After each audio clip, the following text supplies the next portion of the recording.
Ako po si Brad Rolando Lipio po. Naani po ako March 5, 1999. Oh, Ang nagbautismo sa akin, si Resty Reyes. Nag-indoctrination sa akin, si Brad David Sibug.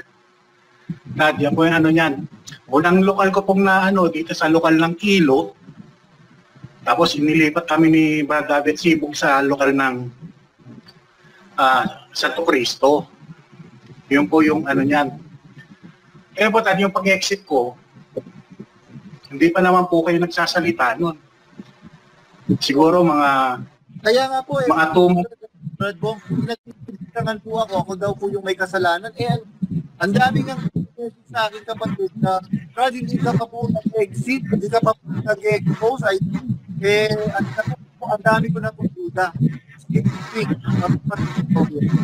Brad po, Brad Bong. Ngayon po, wala pa po kayo nun. Siguro mga 6 months, 7 months, naka-exit na ako. Pinuntahan nga ako dito, yung manggagawang si Roque. Dito sa bahay. Unang punta nun sa akin, kasi nag-pandemic tayo, Baratadong, no? Lahat ng pagkakatipon dito lang sa Zoom o sa Facebook. Yung medyo nalilift na yung pandemic nun, pinuntahan ako niya ni si Roque. Yun ang unang punta niya sa akin. Kunyari, nangangamusta. Tapos mamaya-maya, baka naman makakapagbigay po kayo ng tulong para sa gawain. Yan, totoo yan. Kasama yung mga officers dito sa lokal na San Vicente. Anin ko na, lokal na San Vicente, dito po sa Lubao. Dating lokal po na San Jose, Apunan yun. Sabi ko, wala. Kasi ako, isa lang akong jeepney driver, Badong, na naapektuhan din ng todo nung pandemic. Ano ibibigay ko? Hindi umalis sila. Tapos yung nalaman na nila, yung pangalawang balik nila, sinasabi, kamusta yung pananampalataya ko? Kaya sabi ko sa kanila, may marami ako tanong na umaasa ako na kasagutan. Total, dito na kayo. Sabi ko kay Sis Roque, baka pwede nyo masagot ka ako. Ano ba yung tanong nyo? Sabi niya sa akin ganun. Ang tanong ko kako, bakit yung sa debate kako? Bakit yung debate natin ngayon, debating walang kibuan? Parang pareho na lang sila ni Kibuloy kako. Ba? Umalma, Brad. Ang sabi sa akin, paano naman yun, Ana? Si Kibuloy, ang ni Kibuloy, panahon ng hindi na panahon ng church age, sabi niya, kaya wala nang debate. Kay Kuya naman, sabi niya, hindi na panahon, pag-ibig na, hindi na panahon ng debate, pag-ibig na. O, di ba ako pareho? Parehong panahon. Yung alibay nila. Yung sabi ko, gano'n sa kanya. Yun, umalis ng bahay, tol, na talagang simula doon sa bahay namin hanggang sa palabas ng garahe, mag-uusap sila ng diakono na nagbubulungan na talagang galit na galit. Di kumalat na po yung balita na exit na ako. Pinuntahan ako ni pangalan, yung DS na si Brad, yung kasama ni Brad Leo Suwing. Si Brad Kalimutan ko. Yutok. Si Brad Nesel. Opo, Brad Nesel, Yutok. Pinuntahan po ako noon. Samantalang nagpipintura po kami dito sa bahay ng biyanang ko, bumili lang kami ng pintura.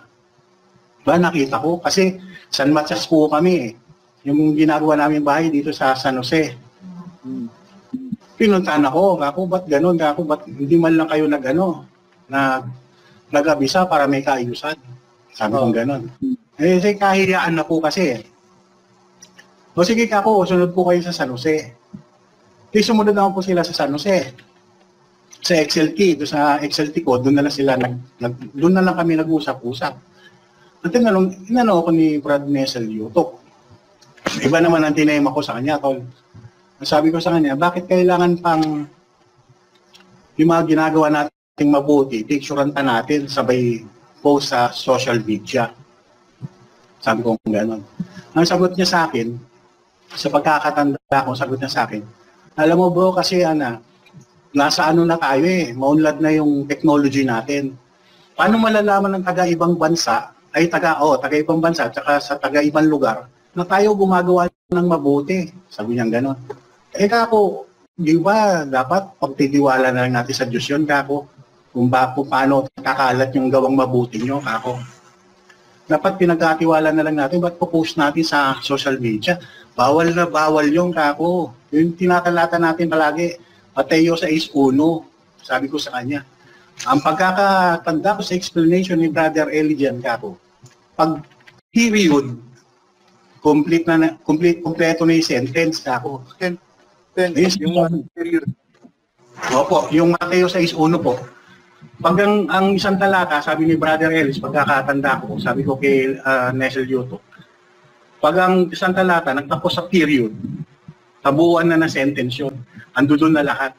Kaya nakalagay dyan, katwiran. Kasi anong katwiran ang gagawin mo, kako? Huwag mong i-intensyonin na makita ka ng tao. Sabi ko sa kanyang gano'n. Alam mo, Brad Bong, sabi niya, madami pa sana ako ipapaliwanag sa iyo Sabi niya. Kaya lang baka maghanap ka ng talata. Sabi sa akin. Natural ka ako. Maghanap talaga ako ng talata kasi yan ang tinuro sa atin ni Brother Eli. Hindi pa tayo natuto lahat ako. Ando doon ang mga officers talagang ando doon pa nga yung anak ni na ni Ihil na dating Opo. Ngayon worker na rin. Kasi mga kaibigan ko dati, yun ang masakit Yung pinaghihimuto ko yung kalooban ko talaga. Yung umalis tayo sa Katoliko, hindi naman tayo binlock. Correct. Lahat ng Katolikong kaibigan ko noon, hanggang ngayon kaibigan ko pa rin. Hindi sila nagtanim ng sama ng loob sa akin, ba't ako umalis ang Katoliko? Ay bakit itong MCGI cares? Umalis tayo, binlock tayo. Yung mga dating kaibigan ko noon, na nandito na rin, bangkitin ko na kung anong pangalan, si Brad Rollin, Fernando. Ayan, paanohin nyo kung hindi totoo yung sinasabi ko. Kilala niya yung XLT ko. Kilala niyan. Kasi dati, yung hindi pa ako may exit, malayo pa lang yung XLT, nakatanaw na kagad yan, nakangiti na kagad. Ngayon, dumadaan yung XLT, pagkatingin ng XLT ngayon, tumatalikod, kapatid. Ay, wala na, kako. Wala na itong mga to, talagang, hindi naman ako nag-ibahan diwas, sila kako. Hindi lang po kayo, brother. Pare-pareho po tayo mga nag-exit. Hindi po tayo ang diwa kasi mahal pa rin po natin hanggang ngayon Po siya, talaga ng pati yung pamilya ko. Ito pa, may kwento ko na rin. Ito, namayapa na rin yung bayaw ko kasi na humihingi ng tulong sa kanila. Sabi sa akin yung balibilas ko, Kuya Bong, hihingi muna kami ng tulong sa iglesia. Sabi ko, sige kako, kasi napanood daw niya si Brother Eli na talagang tumutulong. Kako. Kako may lokal diyan sa sa Casimiro, kako. Punta ka, nakakaya, Kuya Bong, sabi niya. Ang ikaw, alam ko, matagal ka na diyan, kaya nilapitan kita. Sabi niya. Inilapit ko, siyempre kung saan ako naka-lokal, kung saan ako naka-distrito, doon ko ilalapit. Nilapit ko yan sa manggagawa. Sumagot sa akin sa LKT. Sila Jaime Consigna. Yan, nagpapangalan ako, di anuhin nila. Di ako, Consigna. Opo, yan po sa LKT, kasama yan sila Ladaw. Anuhin nila kung ako, nagsasabi ba ako ng sinungalingan o may record naman ako ng namin sa chat. Hinihingi ko po yan, kapatid, ng tulong. Kasi naawa rin ako, parehas ko lang din na pobre yung tao. Hinihingi ko. Alam mo yung sagot, kapatid, tinuturo ang DSWD, ang gobyerno. Yun ang inaano sa akin. Tinuro sa Pong, masabi ko lang po kayo, tingnan niyo po, pagka ang nangangailangan ng tulong, itinuturo tayo, idinidirect tayo, directing the government, yes, baka humilong, pero itong ito na natin, tumutulong naman sa mga government offices. Opo. Parang Na, ba? hindi naman kailangan ng PNP ang tulong eh. Laki ng budget nun eh. Opo, sobrang laki ng budget ng PNP. Yun po, tapos nasabi pa nitong Signa na wag ko raw baka iba raw yung naitatawid na sa akin. Huwag ko rin kakasama ng loob. Kasi kako, hindi na ako nag-chat nun. Alam ko na tinuturo na ako dun sa tinuturo na ako sa government eh. Isa pa, kapatid. Kaya kapatunayan ko 2 beses nangyari sa akin eh. Yung ate ko, kapatid din yun, sa Laman, kapatid. Yun, lokal ng Santa Mesa, yan, sa West, sa Maynila. West District. Ang unang niyang sa akin, opo, sa Manila po. Ang unang niya sa akin, kasi call center agent pa eh. Opo.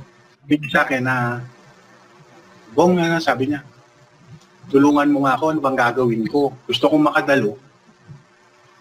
Kaya lang, yung sa schedule, sabi niya, ano ate kako, hindi ako nakakadalo, yung schedule ko nga, graveyard. Kasi ate ko, Brad Badong, mag-60 na eh. Matanda na rin. Opo. I-ano mo kako, tinuruan ko siya, i-ano mo sa group servant nyo, ano magandang gagawin. Alam mo yung sagot ng group servant niya? Kung ako nga, sabi niya, call center agent din. Kinakaya ko. Sabi niya, ba't kayo hindi nyo makaya? Sumagot ate ko niya ngayon. Ikaw pa naman, bata ka pa naman eh. Sabi niya, ako may edad na, bakit hinahanap mo sa akin yung nagagawa mo? Sabi na nga ko sa kanya. Yun, simula nun, kapatid, yung pagdalo ng ate ko sa Zoom, siyempre, nahirapan dumalo, hindi na nakakadalo. Dumating yung time, kapatid, nagkasakit ng breast cancer ang ate ko. Dumating yung time na yun, siguro, 2022. Humingi ako ng tulong diyan sa unang tinext ko diyan, yung Diacono na Santa Mesa. Yung Diacono, mabait naman yun eh. Yung yun, kaya lang, yung pagkakataon na yun, siguro, yun ang sinasabi sa kanila pag may humihingi ng tulong, i-ano sa gobyerno, ituro sa gobyerno. Hiningi ko sa rin sa kanilang tulong, nag-text, pati yung text sa akin pa ngayon eh. Kinompleto pa niya, lahat ng pupunta ang hospital, kapatid. Din na-text ko na. Sa text din, sinagot ko na. Okay na lang, okay na po, kako. Total, ngayon ko po nalaman talaga, kako, na yung iglesia hindi makakatulong. Hindi lang ko siya. Yung terminology ginamit nyo na hindi makakatulong, hindi po tulong. Opo, mali pa po nga, hindi nga. Dapat hindi talaga tumutulong. Di nagkaganon, nag-text ulit. Sabi niya, mamayang gabi, tayo, sabi niya, group call, kasama daw niya yung LKD ng Santa Mesa, LKD Diacono, worker na Santa Mesa. Kasama pa nga si mabait naman yan, si Jeremiah Lugto. Mabait naman si Brad Jeremiah. Sabi ko sa kanila, tumanggi na ako eh, kasi nakasar na ako eh. Opo. Sabi ni yung Diacono, sabi niya, subukan niyo muna kapatid, sabi niya. O sige kako, gabi kako kasi baka sobrang gabi naman, lalabas pa ako kinabukasan, kako papasada ako, kako. Hindi, mga alas 8, sabi niya. Di tumawag sila kapatid. Sa aming LKD, hindi sinabi ko. Sabi ko sa kanila gano'n.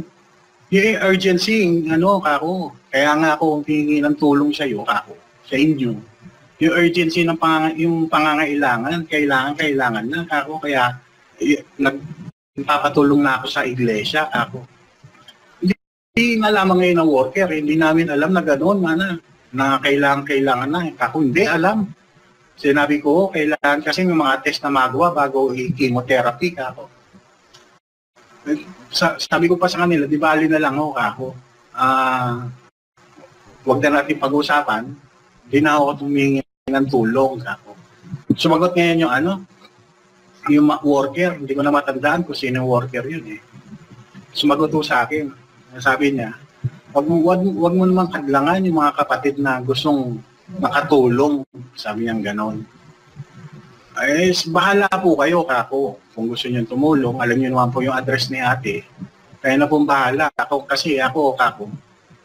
Huwag niyo na sa akin ipapaabot kung ano man yung pag-uusap niyo ng ate ko, kako. Diretso niya sa kanya, kako. Hindi ganito po. Lumabas po yung dumaan ng 2 weeks. Pumunta sa bahay yan. Kompleto sila. Officer.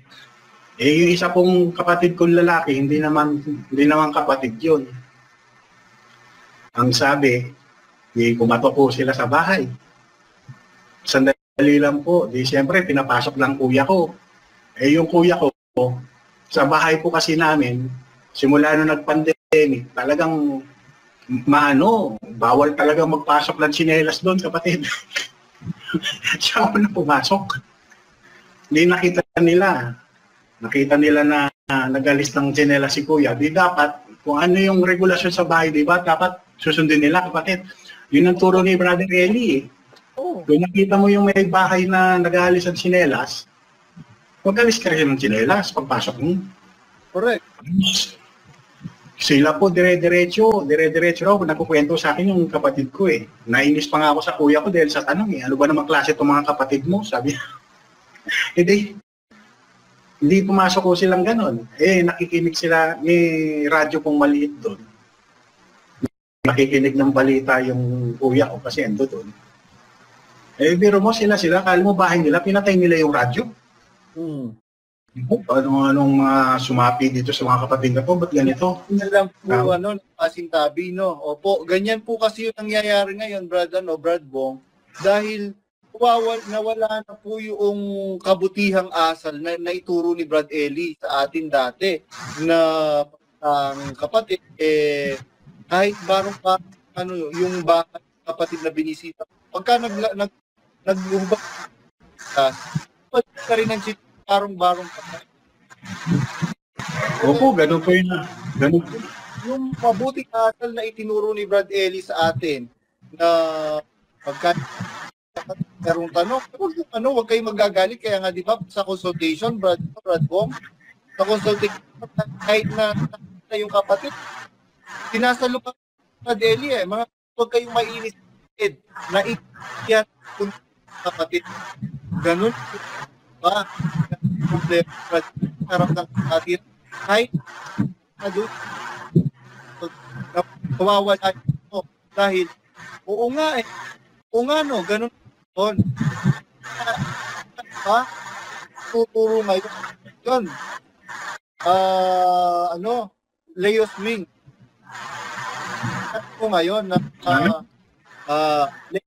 Leo's Wing po, Brad Bong. Ngayon, sabi mo mas gusto mo itong ngayong mangangaral.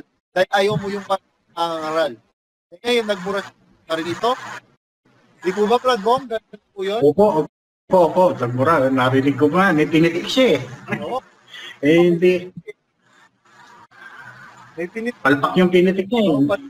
Narinig ko siya eh. Opo. Ano po yan eh? Putol-putol na audio ko. Opo, napuputol-putol pero yung pong yung di ba, napanood ko po yun eh, yung video nyo yun eh, na namura nyo si Daniel Rason. Totoo naman yun eh.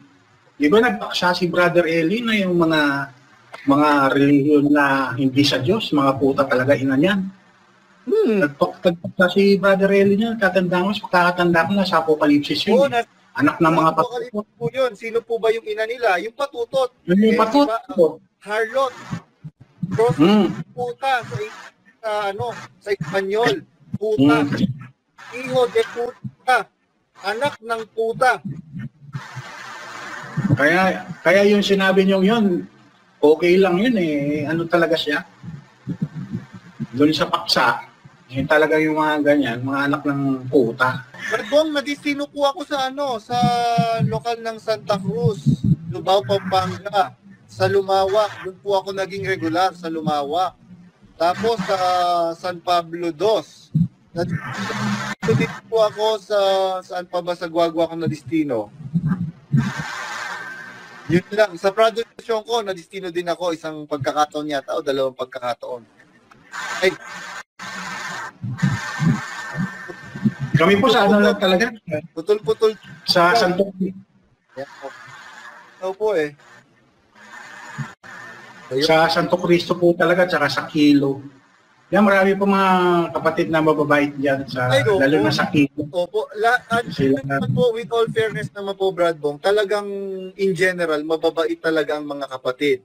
Kaya alam niyo po mga kapatid, obserbahan niyo po ang inyong mga sarili ngayon. Kayo po ba, mababait pa rin po ba kayo, kagaya noong kabaitan niyo noong buhay si Brad Eli? O ng iba na, baka mabangis na po kayo ngayon. Kaya ng Daniel Rason. Mabangis po kasi ang pamilya ni Daniel Rason, mga kapatid. Ako nga, nakakapanghinayang. Sabi nga ng isang kaibigan ko dyan, ano raw, sayang daw yung tinagal-tagal ko sa iglesia. Isa lang yung sinabi ko sa kanya eh. Yung sinabi ni Brother Eli. Opo. Nasabi ko sa kanya, alam mo kapatid ka ako, sabi ni Brother Eli, yung dara, kung nakain ng baboy, hindi sayang yun. Sayang yun pag nakatapon. Hindi napunta sa talagang paroroonan yung dara. Ganon din yung sa akin ka.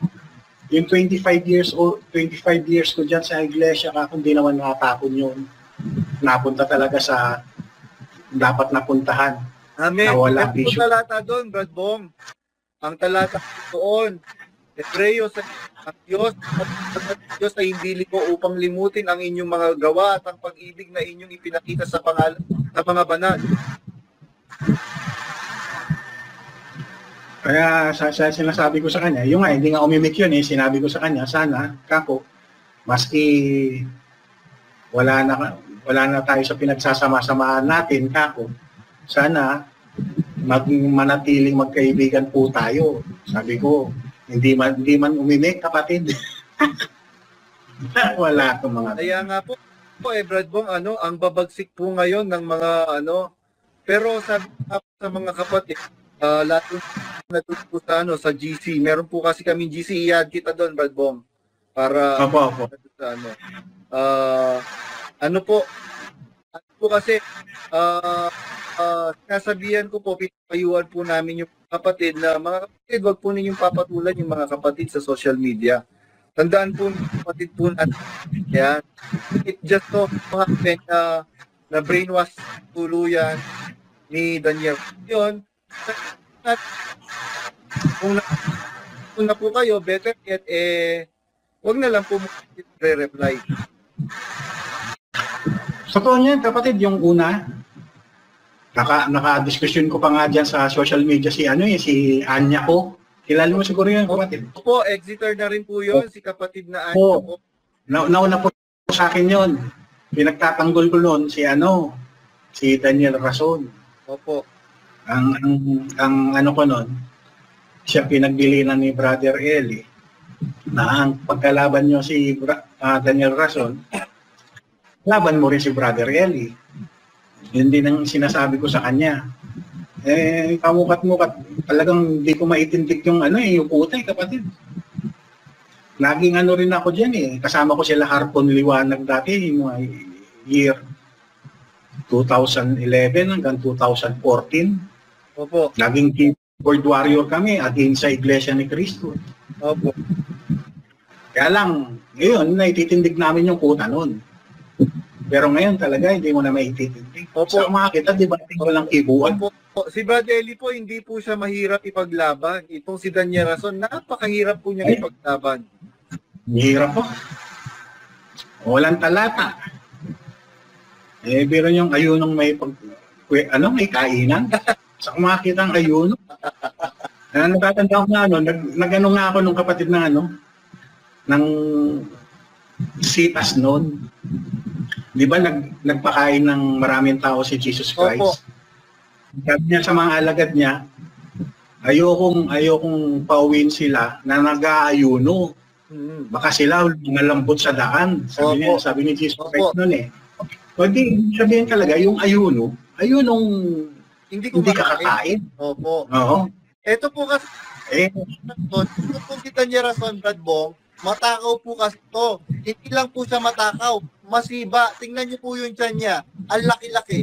Masiba po yung tao na yan. Hindi lang po masiba sa pagkain, masiba sa karangalan, masiba sa pera, masiba. Lahat ng kasibaan nandyan sa Daniel Rason na yan. Ang sinasabi ko pa po sa dos mga nakakausap ko, kaya nga raw nila sinasabi raw na pagkatapos silang gumawa ng mabuti, may nagpapasalamat sa kanila. Sa Diyos daw ang magpasalamat, ang kapurihan daw sa Diyos. Kako, kung gano'n naman pala, bakit tinatanggap pa niya yung mga karangalan na binibigay sa kanya? Correct. Lumakad na sa red carpet. Yung mga kapatid naman na nag-chatro na, di ba sila na noon? Iba na yung tingin ko sa kanila, kapatid, na yung nagsasayaw kapag dumarating si Daniel Rason. Iba na yung tingin ko sa kanila, yung mga ay, kawawa yung mga kapatid. Kasi alam niyo po, alam niyo po, Brad Bong, noong pong natatandaan po, pagka umaawit kami, yung National Choir, umaawit kami inside the church, university, alimbawa, meron po mga Bread Society na forum, nagpapakilala po kami as ang pangalan po ng National Choir sa labas ng church is Nocturnal Choir. Ang NMC naman, Maharlika Missionary Choir. Hindi po kami nagpapakilala sa iglesia. Ngayon po, itong si Daniel Rason, biruin mo, i-expose mo yung mga kapatid. Tapos, expose yung mga kapatid. Tapos, biruin mo, tanggap ka ng karangalan sa mga PNP, sa ibang award-winning body. Napapalibutan ka ng mga miyembro na sumasayaw, kumakanta. Ano yun? Kultong-kulto. Kultong-kulto na. Wala nang sinong sinasayawan nila, no? Si Daniel Rason na lang. Dapat pati sayaw. Sa Diyos lahat yan, eh. Wala naman dapat na Si Brother Eli nagkaroon ng kanta. Yung pangalan ng kantang yun. May bandang huli, hindi ba ng lyrics? Upang mga haral ng salita niyang banal. Yun po. Yun. Bandang, iniba ng lyrics, pinatungkol kay Jesus Christ. Ngayon sa kanya, mahal na kuya talaga, nakatuon sa kanya. Opo. Isa pa yung yung pailaw nila. Opo. Isa pa yung napuna ko ron. Bakit ganon, Kako? Yung El Shaddai, tinutulan ni Brother Eli niyan. Ang tinataas nila, panyo. Opo. Panyo, sobre, payong. Yan tinataas nila. Tinutulan ni Brother Eli yan. O bakit naman ngayon, siya na ginagawa nyo na, Kako? Mabuti pa yung wave, maski yung wave na ginagawa natin noon, Kako. May batayan sa Biblia si Brother Eli, Kako. O yan, batayan nyo sa pailaw nyo? Wala. Kaya yung mga panatikong nakakausap ko sa Facebook, minsan binablock na lang ako kasi ang sinasabi ko palagi sa kanila, ayun nung may kainan, wala yan. Perspective lang yan, Kako. Hindi bating walang tingbuan. Kaya po yung Brad Bong, ito pong si Daniel Rason talagang anti-Biblia po siya at anti-Kristo. Siya po talaga ang anti-Kristo at anti-Biblia. Bakit po, Brad Bong? Kasi po, sabi po ang bilin po ng mga apostol, sabi ni Apostol San Pablo, datapot manatili ka sa iyong natutunan at sa pinagkaroonan mo ng katunayan. Talaga, kailangan manatili, hindi po pwedeng magkaroon ng panibagong perspektibo. Kailangan manatili ka. Ano ang pananatiliin mo? Yung basic principle. Ano ba yung basic principle? Pagka ikaw ay maglilimos, huwag kang tutugtog ng pakakaksarap mo. Huwag kang gagaya sa mga mapagpaimbabaw na nagsisiibig na magsiabuloy, mga bigay ng limos sa mga likuang daan. Tatotohanan sinasabi ko sa inyo, tinanggap na nila ang sa kanila'y ganti. Yun po ang basic principle sa Biblia. Pagkagagawa ka ng mabuti, huwag mo ipapaalam ng iyong kaliwang kamay ang ginawa ng iyong kanang kamay. Tingnan niyo po kung gaano kalapit ang kaliwang kamay sa kanang kamay, yung proximity. Ang lapit po, di ba? Lapit lang, pwede mo nga ilapit. Oo, pero as much as possible, kailangan you keep it secret what your right hand did. Keep it secret. Ay malaman ng iyong kaliwang kamay. Ang sabi nga nung na mga nakakausap ko, paano mo itatago yung nakikita ng mga tao, natural, kako nakikita yan, kako. Kasi, kako, yung gawang mabuti, hayag yan. Nasa unang Timoteo 5:25, kako. Hayag yan. Ikaw ba naman, kako, yung hayag na ipapakita mo pa? Correct. Tama. Kanya, ang nangyayari niyan, kako, yung hayag, pinapakita nyo pa, kulang sa pansin. Kulang sa pansin. Correct. Kulang sa pansin. Kasi kako, walang aral na sa Biblia, kako. Kapatid, magbasa ka sa Biblia na ipakita ang mabuting gawa. Sabi niya, nagbasa. Pakita yung mabuting, yung pananampalataya sa pamamagitan ng manggagawa. Tinanong ko, ano ba ipapakita dyan sa talata mo? Mabuting gawa, mali ka na naman, ipakita yung pananampalataya Sabi niya, pakita mo yung pananampalataya mo. Ikaw na gumagawa, ipakita mo yung pananampalataya mo. Yung mga nakakita. True good works sa pamamagitan ng mabubuting gawa. Ikaw na gumagawa, pananampalataya mo yung gagawa sa'yo. Yung nakakita sa'yo, yung gawa ang makikita naman sa'yo. Correct. Pero dapat ang makita sa'yo, yung pananampalataya mo, nakalakip ng mga gawa. Ano ipapakita ka po? Hindi yung pananampalataya mo. Sabi ko sa kanya, wala kang mababasang diniretso yan kako na ipakita ang mabubuting gawa. Wala ka po. Opo. Out of context ang ginagawa po nila, out of context, misleading. Bakit po, Brad? Ito po si Daniel Rason, hindi po siya incompetent siya. Hindi niya po kayang mangaral. Kaya tingnan mo, Daniel Rason, kung sanang nakinig ka sa payo ng iyong uncle na si Brother Eli Soriano, napatugtugin na lang pagkamatay niya yung mga video, hindi ka sana napahiya. Yan. Kung pinakinggan mo, kaya lang, suwail kang anak, traidor kang anak.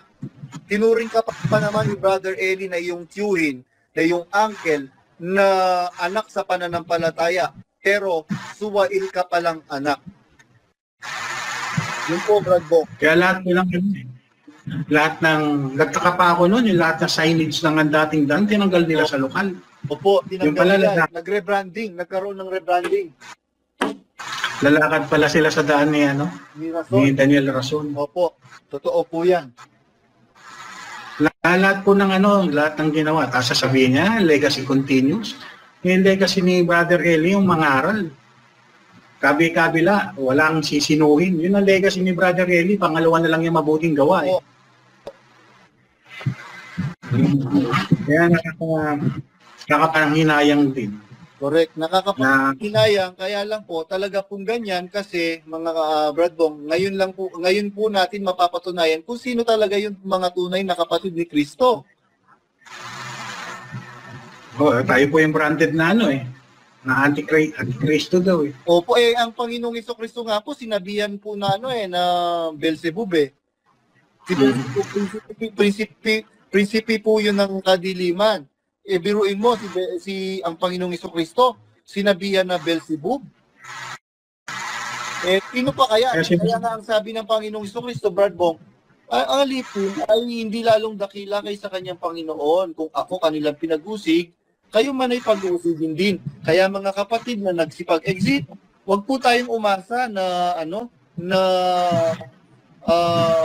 hindi po tayo makakaranas ng persecution. Dahil nakasulat po yan, sinabi ng Panginoong Jesucristo yan. It is clearly stated in the Holy Scripture that ang alipin ay hindi lalong dakila kaysa kanyang Panginoon. Kung ako kanilang pinag-usig, kayo man ay pag-uusigin din.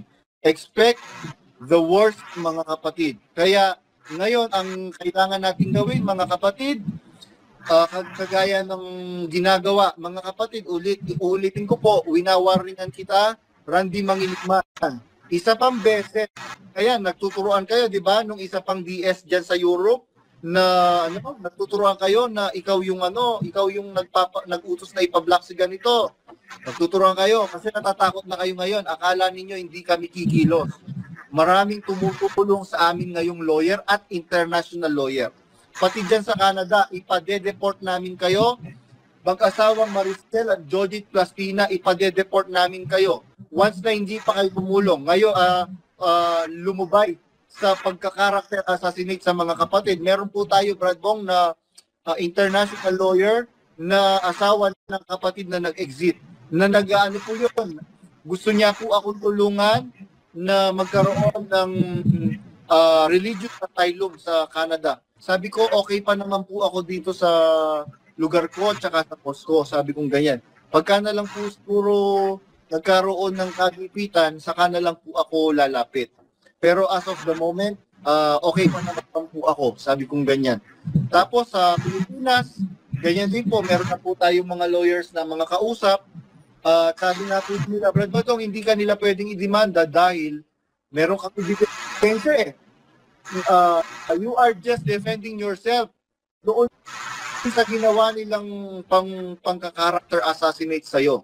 So, kahit sabihan ka nilang, i-demanda ka nilang cyber libel or oral defamation, hindi magpa-prosper yan. Bakit? Kasi, sinasagot mo lang naman yung ginawa nilang pangka-character assassinate. Yun po, Brad Bong. Kaya palagay ko, wag po kayong malulungkot. Wag po kayong malulungkot. Dapat po matuwa po tayo. Bakit? Talaga pong utos ng Biblia yan. Nasa Apokalipsis 18:4. Magsilabas kayo sa kanya, bayan ko, upang wag kayong makadamay sa kanyang mga kasalanan at wag kayong makabahagi sa kanyang mga salot. Madadamay po tayo sa kasalanan ni Daniel Rason at makakabahagi tayo sa kasalanan na nakaukol para sa Antikristo na yan. Siya po ang Antikristo. Ikaw ang Antikristo, Daniel Rason. Ikaw ang malinaw na Antikristo. Yun po, Brad. Meron pa po kayong gusto sabihin? Ang gusto ko lang po sabihin doon sa mga lumabas, huwag kayong matakot. Wala naman yung mga yan. Kung talagang lalabas na tayo, labas na tayo. Huwag nang magpapno. Sabi nga ni Brother Eli, huwag nang pabukas-bukas, huwag nang patumpik. Sabi ni Brother Eli, pag nakasumpong ka na mabuti, gawin mo agad. Huwag kang magpatumpik-tumpik. Huwag kang magpa-delay-delay. Huwag kang magpabukas-bukas. Pag nakasumpong ka ng mabuti, gawin mo agad. Basa, dyan nga po tayo napukaw ang kalooban, di po ba, Brad Bong? Opo, dyan talaga. Tsaka, masdan mo yung pagsasalita ni Daniel Rason. Walang ka-spirito. Opo. Si Brother Eli, hindi. Ano sinasabi nung nanay ni Brad, ni Brad Buenaventura Guinness na taga Zambales, yung nakausap natin nung kahapon yata o the other day, na wala ka na pong mararamdamang Holy Spirit or Spirit of God kay Daniel Rason. Espiritu ni Satanas ang mararamdaman mo ngayon kay Daniel Rason. Magsisinungaling ka pa ha, Daniel Rason, pina-edit mo pa yung sinabi mong gago ako kaya ako minumura ng mga magulang mo ha.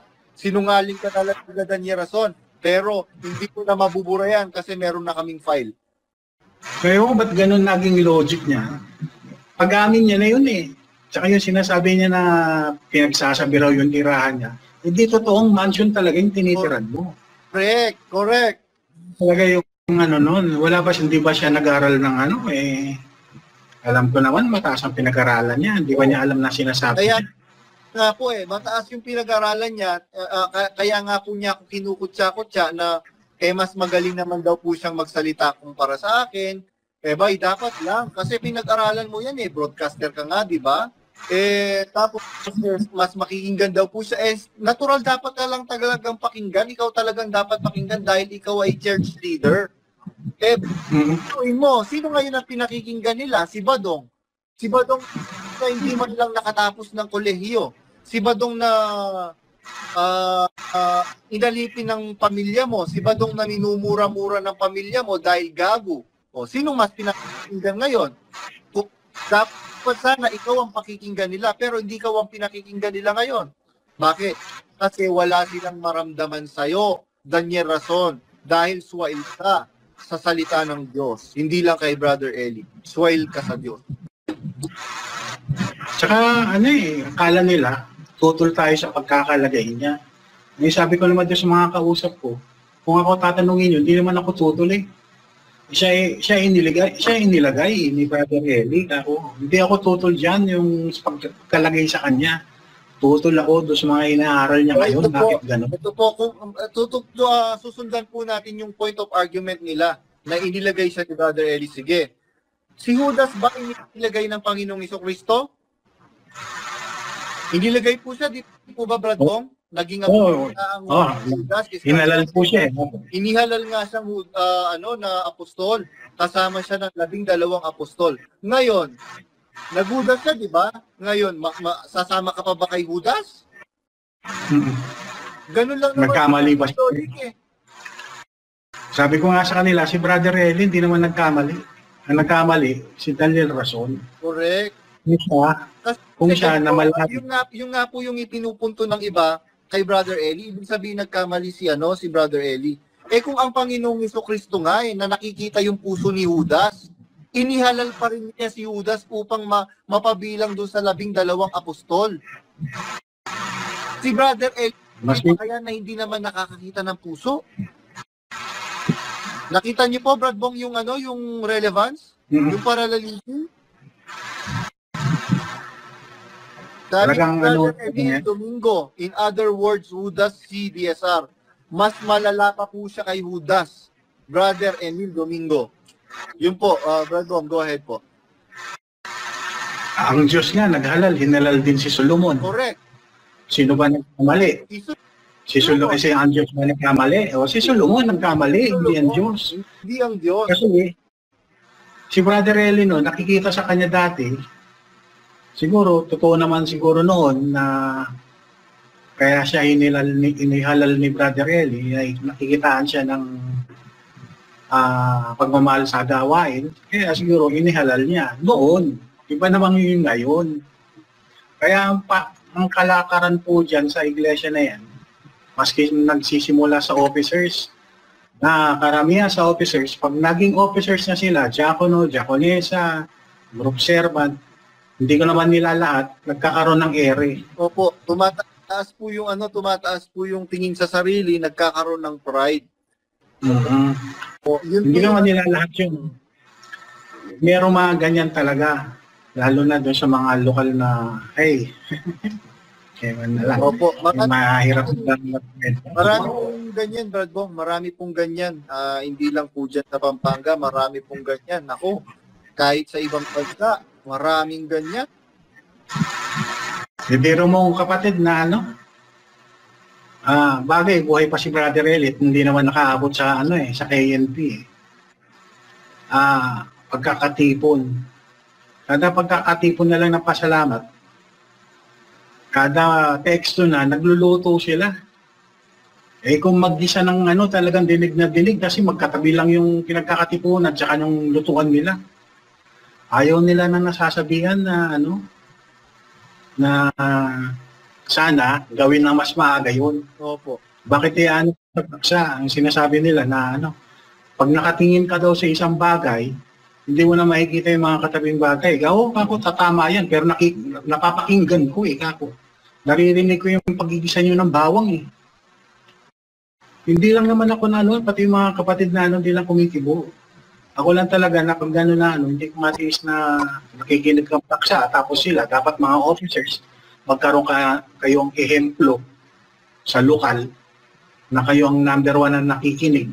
Kayo yung number 1 nagkukwentuhan, nagtitext, nagluluto, nasa labas.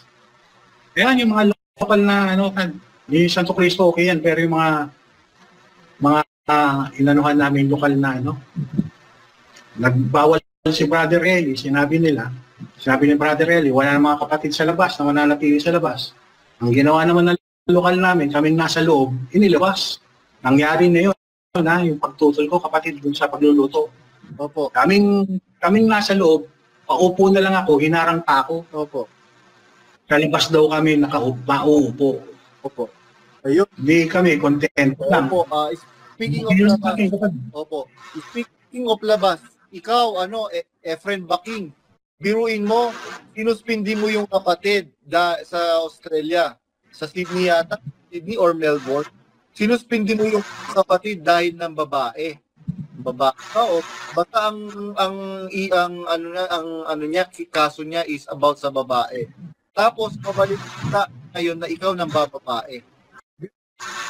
Ikaw din ngayon for 7 years dumadalo siya sa labas ng lokal. Tapos ikaw mabalitaan niya ng babae.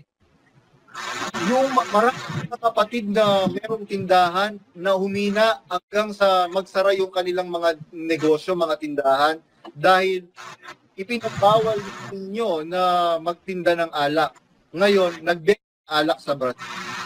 Ngayon, ayaw ko pang aminin na nagbenta kayo ng alak, nagsisinungaling pa kayo, di patong-patong ang kasalanan na ginagawa ninyo. Nagbenta na kayo ng alak, nagsisinungaling pa kayo. Aminin ninyo? Pasensya na po mga kapatid, hindi ba? Yun yung sabi sa ikatlawang Kronika 7:14. Ngunit kung ang aking bayan ay magpakumbaba, dumalangin, hanapin ang aking muka, talikuran ng kanilang mga masamang lakad, magpakumbaba.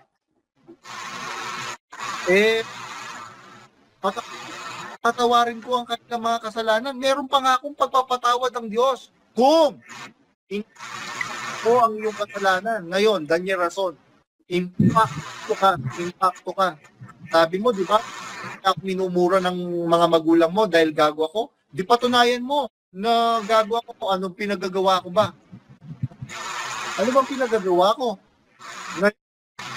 Pagka ilalabas mo si Uncle Ruben. Naku, pagka si Uncle Ruben. Mapapahiya ka lang na ngayon, Daniel, kasi rason versus rason. Rason versus rason yan. Sino ba si Uncle Ruben? Kapatid ng daddy mo. Kapatid sa katapan ng kapatid na Ben. Yeah. Kalaban ngayon, rason versus rason. Gagawa ko, di ba? Sila na. Kakausapin ko si Uncle Ruben Rason.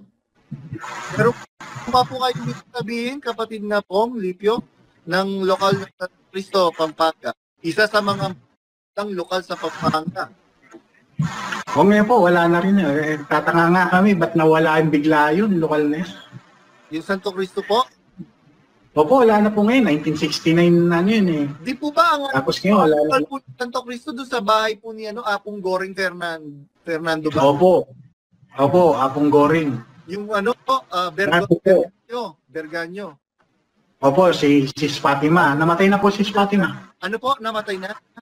Opo, si Fatima, yung mag-asawa po. Si Fatima at si Brody. Namatay na po pala yung dalawang na yon, kapatid na yon. Opo, namatay.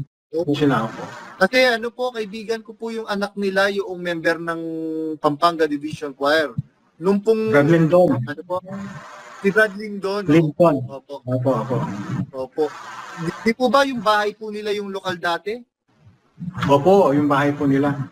Ngayon matagal na pong wala, 10 years, 11 years na siguro. Wala na po palang lokal dyan sa lokal ng Santo Cristo, yung pangunahing lokal sa taga si... Wala. Sayang na nawala po yung yan. Tignan niyo po mga kapatid, hindi lang Papua New Guinea na yon ang wala ng lokal, pati dyan sa kauna-unahang lokal. Isa sa mga pioneer sa Pampanga. Ang mga pioneer na lokal dyan sa Pampanga, Gasak, Santa Rita. Wala na rin pong lokal doon. Kaya sa San Matias madalo yung mga kapatid na taga-Gasak, ba? Brad Bong? Bukod sa... Opo, sa Gasak, napunta sa Kilo, napunta sa Smuan. Yung mga kapatid na Santo Cristo. Opo. Wala na yung Gasak, wala na rin yung Santo Cristo. Ang meron na lang po yung Kilo. Yung Kilo, system pa po yung Kilo. Opo, yung Santo Cristo po, matagal na po yun. Siguro year 2010. Opo, kahit po yung yung Santa Rita, wala na, matagal na po yun. Kahit nung dumidistino pa po ako dyan, wala na po yung Gasak, Santa Rita. Nadistino po ako dyan, pati pala sa San Basilio, Santa Rita. Ang layo po nun, sila si Emily Kiambao, yung Kiambao family. Ay, naku, ang lahat nung ano na yon, nung lokal na yon, Idlib. Tapos yung lokal po ng Gulangko, wala na sila ron. Nasa ano na ho. Nasa Dao. Lokal ng Dao. Nasa ano? Oh, Yung lokal ng Florida Blanca. Opo, dito sa Dao, Lubao po. Dao Lubao. Yung lokal ng Gulangko. Okay. Oo na, yung po papunta ng Florida Blanca, no? Opo, papunta po ron. Nakita ko yun, nadaanan ko yun. Yun. So, mga kapatid, ang dami ng lokal na nagsasara. Ito lang itong buong bansa ito, ha. Buong bansa down. Yung buong Papua ini ang mga miyembro dyan dati not more than 100, pero ngayon 5 miyembro na lang ang natira. Bakit? Kulan yung 4 na asawa ng manggagawang palap na si Benedict Apontia. Yung lokal po ng Gulangko, pre-pandemic yata, no? Naniningil parawata ng paupa, kaya umalis yung mga kapatid doon. Kaya lumipat po sila sa lokal ng Dao. Po na lokal yung Dao. Ano tingnan niyo po ang nangyayari ngayon. Hindi po sila progressive. Ang ano po nila ngayon, paurong. Hindi po paurong. Pati po kasi yung aral nila, paurong na rin.